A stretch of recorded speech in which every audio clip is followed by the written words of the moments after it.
السلام علیکم۔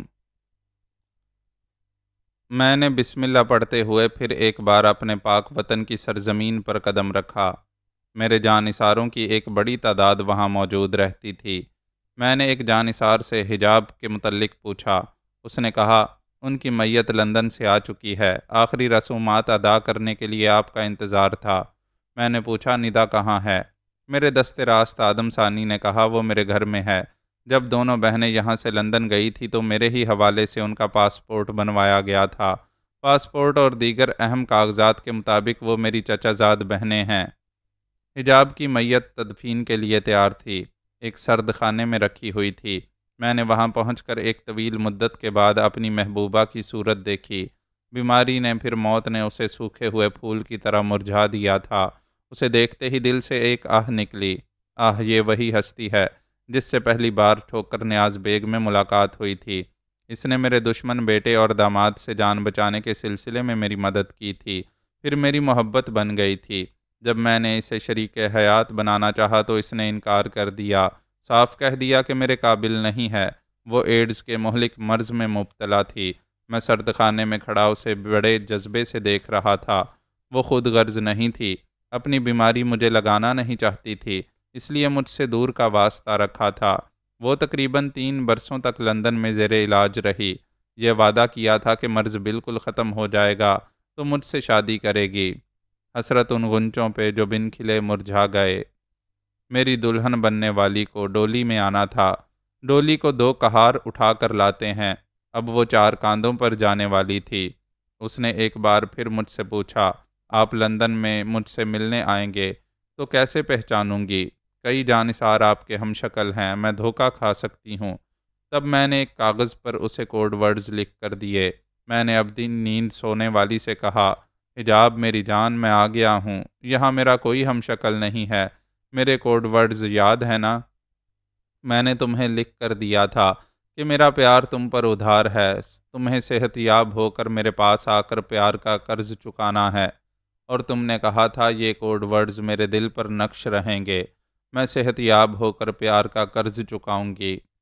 کیا ہوا تمہارا وعدہ؟ نہ صحت یاب ہوئی، نہ قرض چکایا، چپ چاپ آنکھیں بند کر کے مجھ سے دور جا رہی ہو۔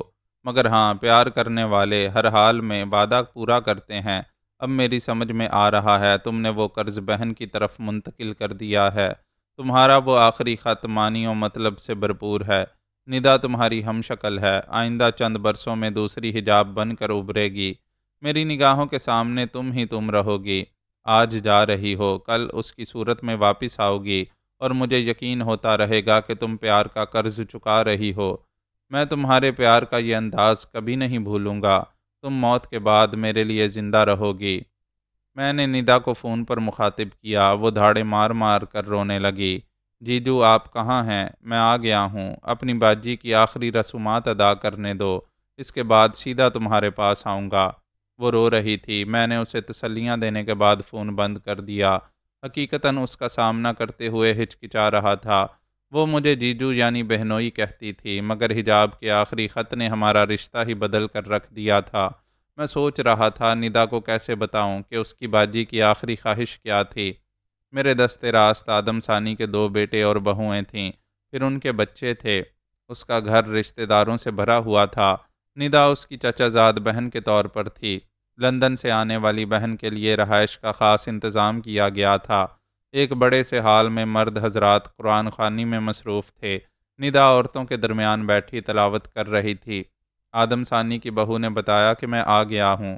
وہ کلام پاک کو چوم کر اسے غلاف میں رکھ کر وہاں سے اٹھ گئی۔ تیزی سے چلتی ہوئی اپنے کمرے میں آئی تو مجھے دیکھ کر ٹھٹک گئی۔ میں اصلی چہرے کے ساتھ نہیں تھا، لہٰذا اس کے لیے اجنبی تھا۔ وہ روتی ہوئی آئی تھی۔ اس نے مجھے سوالیہ نظروں سے دیکھا۔ میں نے کہا، میں تمہارا جیجو ہوں، عمیر بن غازی۔ وہ میری آواز اور لہجہ پہچان رہی تھی، مگر الجھ رہی تھی۔ دوپٹے سے آنسو پونچھتے ہوئے بولی، آپ کون ہیں؟ میرے جیجو کی آواز میں بول رہے ہیں۔ آدم ثانی نے دروازے پر آ کر کہا، ندا، ان پر شبہ نہ کرو، یہ ہمارے آقا ہیں، فی الحال بھیس بدل کر رہنے پر مجبور ہیں۔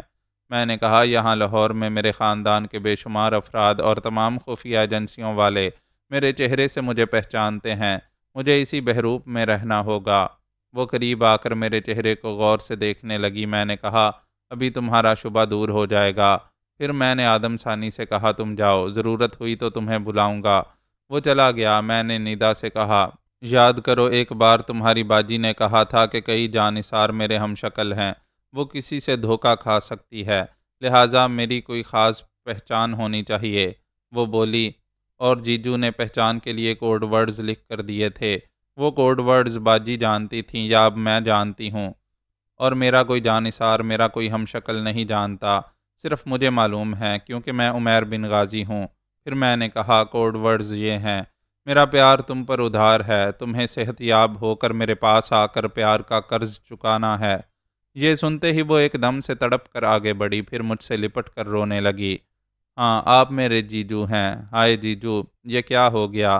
باجی ہمیں چھوڑ کر چلی گئیں، وہ کبھی واپس نہیں آئیں گی۔ میں نے اسے تھپکتے ہوئے کہا، صبر کرو، اللہ تعالیٰ دیتا ہے، وہی واپس لے لیتا ہے، ہم سب کو اسی کی طرف لوٹنا ہے۔ میری حجاب کے لیے، اپنی باجی کے لیے مغفرت کی دعائیں مانگتی رہو۔ میں تو ان کے لیے دعائیں مانگتی رہتی ہوں، مگر میرا کیا ہوگا؟ میں اتنی بڑی دنیا میں اکیلی کیسے رہوں گی؟ تم اکیلی نہیں ہو، میں ہوں نا۔ آپ ابھی ہیں، ابھی نہیں رہیں گے، پھر برسوں کے لیے گم ہو جائیں گے۔ کیا آپ کے جانثاروں سے، آپ کے سیکیورٹی گارڈ سے، آپ کی دولت سے میری تنہائی دور ہو سکے گی؟ کیا میں آپ جیسے سرپرست کے بغیر کسی گھر میں اکیلی رہ سکوں گی؟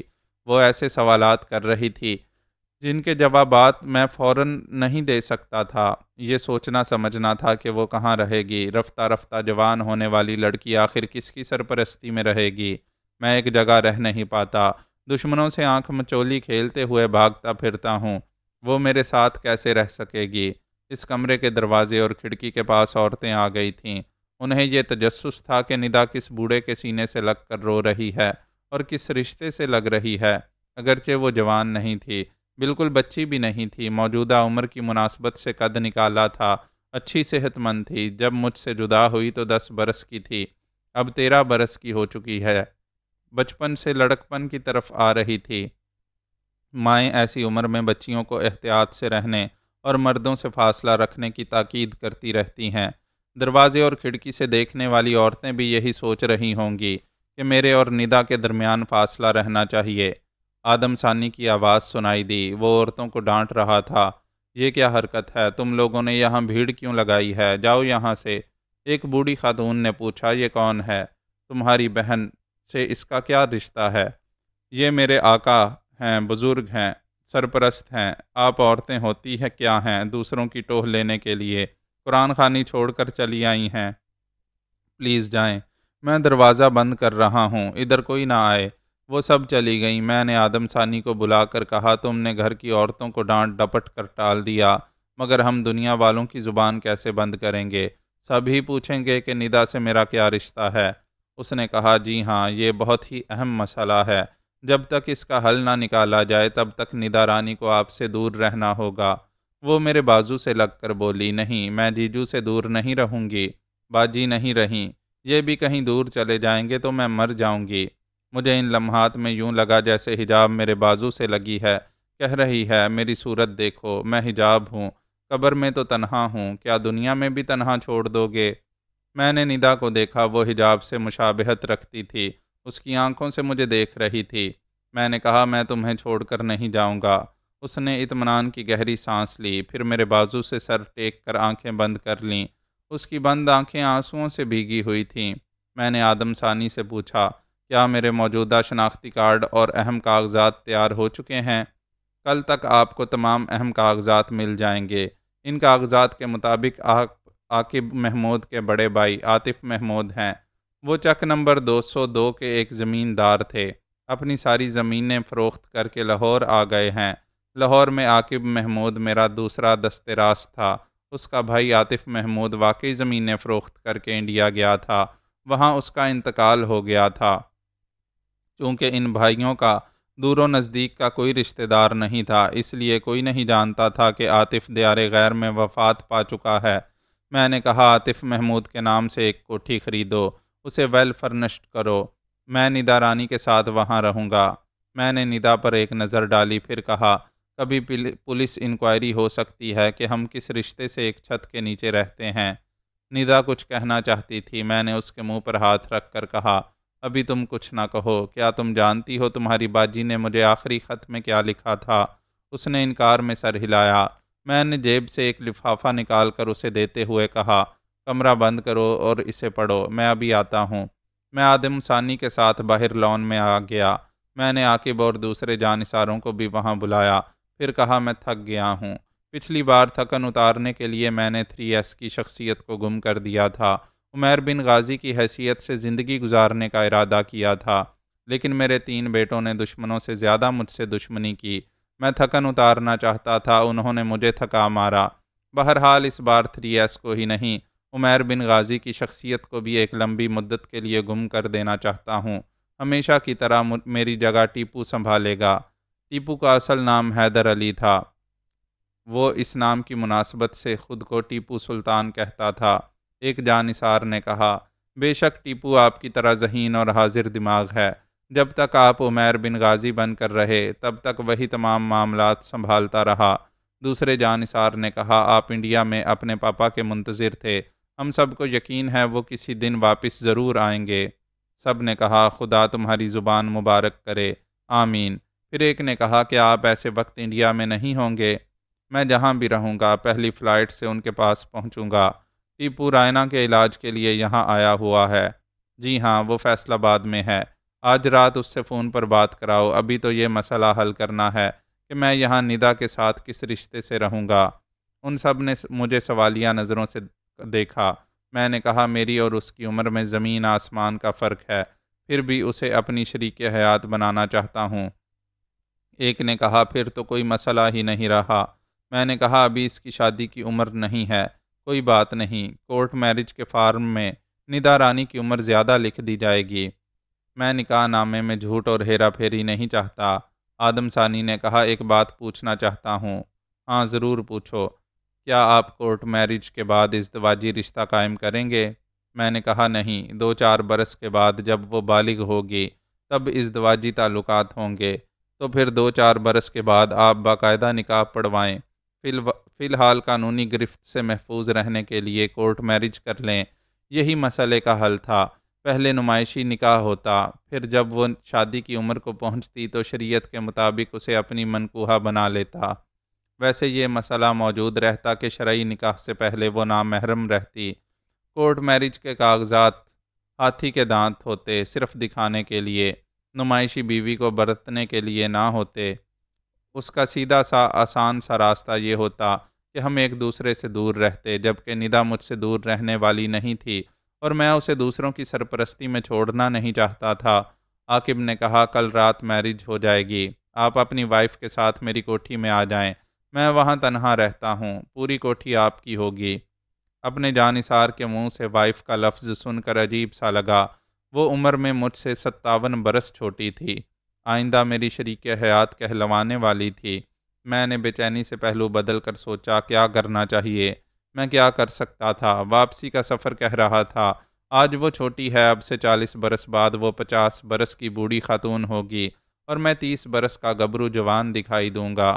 عمر کا جو پہیہ الٹا گھوم رہا تھا، اس کے مطابق وہ ابھی بچی تھی، میں بوڑھا تھا، بعد میں وہ بوڑھی ہو جائے گی اور اس کے سامنے میں بچہ نہ سہی جوان کہلاؤں گا۔ وہ بیچاری اپنی جوانی سے ہاتھ دھو چکی ہوگی۔ میرے بال سفید تھے، میں خضاب نہیں لگاتا تھا، اب سوچا کہ بڑھاپے کی سفیدی ختم کرنی ہوگی، چہرے کی سرجری ایسے کراؤں گا کہ جوان نظر آتا رہوں، اس طرح میرے اور اس کے درمیان عمر کا کم سے کم فرق دکھائی دے گا۔ ہم دنیا والوں کی تنقیدی نظروں سے اس طرح محفوظ رہ سکتے تھے۔ میں جانثاروں کے درمیان سے اٹھ گیا، کوٹھی کے اندر ندا کے کمرے میں آیا۔ اس نے میری آہٹ پاتے ہی سر پر آنچل رکھ لیا، نظریں جھکا لیں۔ ایسا پہلی بار ہوا، ورنہ وہ بڑی ہی شوخ اور چنچل تھی، خود کہیں ہوتی تھی، دوپٹہ کہیں ہوتا تھا، اس وقت یک لخت بدل گئی تھی۔ ایک سلیقہ شعار گھر والی کی طرح مجھے دیکھتے ہی سر کو ڈھانپ لیا تھا۔ اس کا یہ انداز بتا رہا تھا کہ اس نے بہن کا خط پڑھ لیا ہے اور مرحومہ کی آخری خواہش کے مطابق سر جھکا رہی ہے۔ میں نے اپنی کرسی پر بیٹھتے ہوئے کہا، میرے اور اپنے حالات کو سمجھو، اگر یہ سمجھتی ہو کہ میری زندگی میں حجاب کی کمی پوری کر سکو گی اور میں اس عمر میں تمہارے لیے قابل قبول ہوں تو وہ خط اپنے پاس رکھو، ورنہ واپس کر دو۔ وہ چپ بیٹھی رہی، خط واپس نہیں کیا۔ میں نے چور نظروں سے دیکھا، ویسے دیکھنا کیا تھا، اگرچہ 13 برس کی تھی مگر بچی ہی تھی۔ میں نے اپنے آپ سے کہا، نہیں عمیر، اسے بچی ہی رہنے دو، اس کے بچپن کی شوخیاں، لڑکپن کی معصوم ادائیں اس سے نہ چھینو۔ ابھی یہ لڑکی ہے، اس کی سوچ میں سنجیدگی نہ لاؤ، اس کے خوابوں اور خیالوں کو رفتہ رفتہ عمر کے مطابق تبدیل ہونے دو۔ پکوان وہی لذیذ ہوتا ہے جو دھیمی آنچ پر پکتا رہتا ہے، اسے قدرتی طور پر پلتے بڑھتے رہنے دو۔ میں نے اسے مخاطب کیا، ندا، ایک بات یاد رکھو، تم بچی ہو، بچی ہی رہو گی، پڑھنے لکھنے، کھانے پینے اور ہنسنے کھیلنے کی باتیں کرو گی۔ فی الحال ہنسنے کو نہیں کہہ رہا ہوں، ابھی بہن کی جدائی کا غم تازہ ہے، رفتہ رفتہ صبر آ جائے گا۔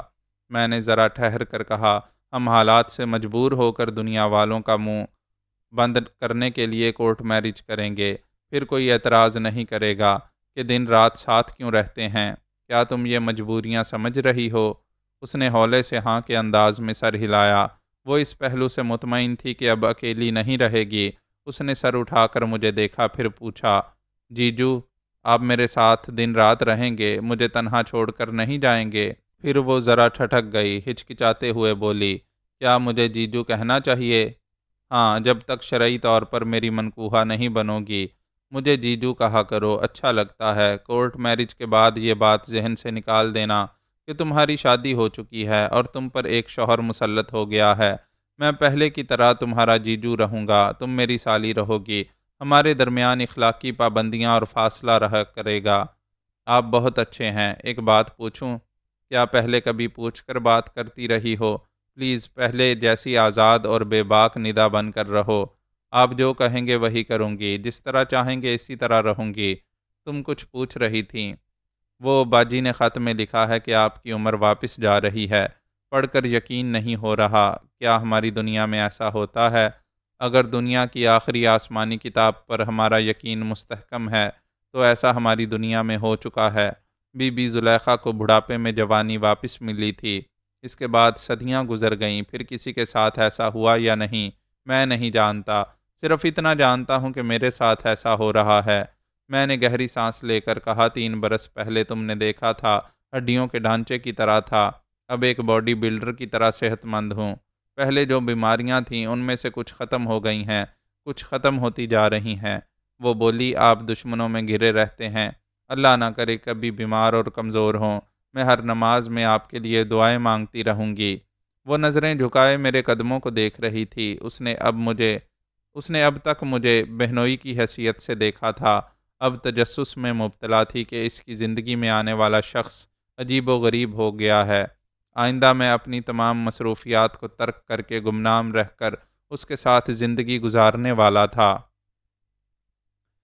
یعقوب کا کام کرنے والے جانثاروں نے منوہر لال کو اغوا کر کے اس کے باپ ایشور لال کی کمر جھکا دی تھی۔ اس کی ماں ہیم لتا بیٹے کو ساتھ لیے بغیر انڈیا واپس نہیں جانا چاہتی تھی۔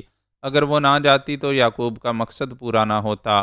اس نے انڈیا جا کر بخیریت رہنے کے لیے ہی منوہر کو اغوا کرایا تھا، جیسا کہ پہلے بیان ہو چکا ہے۔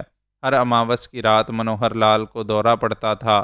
وہ اس قدر پاگل اور جنونی ہو جاتا تھا کہ اپنے ہوش و حواس کھو دیتا تھا، خود کو مار ڈالنے کی کوششیں کرتا تھا۔ کالی مائی کے مہا پجاری نے ایشور لال سے کہا تھا کہ وہ 3 نوجوانوں کو کالی مائی کی بھینٹ چڑھائے گا تو اس کے بیٹے کا جنون اور بیماری ختم ہو جائے گی، پھر اس پر کبھی دورہ نہیں پڑے گا۔ 3 نوجوانوں کو پھانسنے کے لیے ایشور لال اور ہیم لتا نے رنجنا کو اعلی کار بنایا تھا۔ انہوں نے یہ منصوبہ بنایا تھا کہ رنجنا پہلے ایک جوان سے شادی کرے گی، پھر اماوس کی رات کالی مائی کے سامنے رقص کرنے کے دوران اس نوجوان کی گردن اڑا دے گی، پھر اسی طرح دوسری تیسری شادی کرے گی اور ان شوہروں کو بھی ماں بھوانی کی بھینٹ چڑھائے گی۔ اس مقصد کے لیے رنجنا نے پہلی شادی یعقوب سے کی تھی۔ رنجنا کی رویداد یہ تھی کہ وہ راضی خوشی ایسا کرنا نہیں چاہتی تھی، اپنے بدترین حالات سے مجبور ہو کر یعقوب کو محبت کے جال میں پھانسا تھا، لیکن ایک سہاگ رات گزارنے کے بعد وہ اس کی دیوانی ہو گئی تھی، اپنے شوہر کی بلی نہیں دے سکتی تھی۔ اس نے یہ بید کھول دیا کہ اگلی اماوس کی رات اس کے ساتھ کیا ہونے والا ہے۔ یعقوب نے بھی یہ بید کھول دیا کہ وہ ارجن ورما نہیں ہے، ایک مسلمان ہے۔ انڈیا جا کر اپنے باپ دادا سے ملنا چاہتا ہے۔ یعقوب نے کہا، میں نے انڈیا جانے کے لیے ارجن ورما بن کر تمہیں دھوکہ دیا۔ تم نے میری بلی چڑھانے کے لیے مجھ سے شادی کی۔ رنجنا نے کہا، میں نہیں جانتی تھی تمہارے بازوؤں میں آتے ہی اپنا تن من سب کچھ ہار جاؤں گی۔ اب تو دھوکے سے تمہاری جان لینے کی بات سوچ بھی نہیں سکتی۔ تمہیں کوئی نقصان پہنچانے سے پہلے اپنی جان دے دوں گی۔ تمہاری سچائی اور وفاداری نے مجھے جیت لیا ہے۔ تم میری ہندو دھرم پتنی ہو، کیا مسلمان شریک حیات بن کر رہو گی؟ وہ راضی ہو گئی۔ ایشور لال آسانی سے راضی ہونے والا نہیں تھا۔ بیٹے کا علاج کرانے کی خاطر 3 انسانوں کو ہلاک کرنے کی مکمل تیاریاں کر چکا تھا۔ اگر اسے سمجھایا جاتا کہ ایک بیٹے کا علاج کرنے کی خاطر 3 انسانوں کی زندگیوں سے کھیلنا سراسر ظلم ہے تو وہ کبھی نہ مانتا۔ اس لیے اس کے بیٹے کو اغوا کیا گیا تھا۔ ایشور لال کو دھمکی دی گئی کہ کسی بھی انسان کو کالی مائی کی بھینٹ چڑھایا جائے گا تو ادھر اس کے بیٹے کی گردن اڑا دی جائے گی۔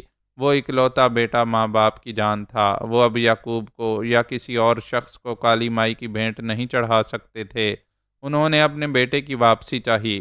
جانثاروں نے کہا، ہم تمہارے بیٹے کا علاج کریں گے، یہ نارمل ہو جائے گا، اسے تمہارے پاس بخیریت پہنچا دیں گے۔ انہوں نے پوچھا، اگر وہ نارمل نہ ہوا تو واپس نہیں کریں گے، کیونکہ تم اس کا علاج کرانے کے لیے پھر انسانوں کے لہو سے کھیلنا چاہو گے۔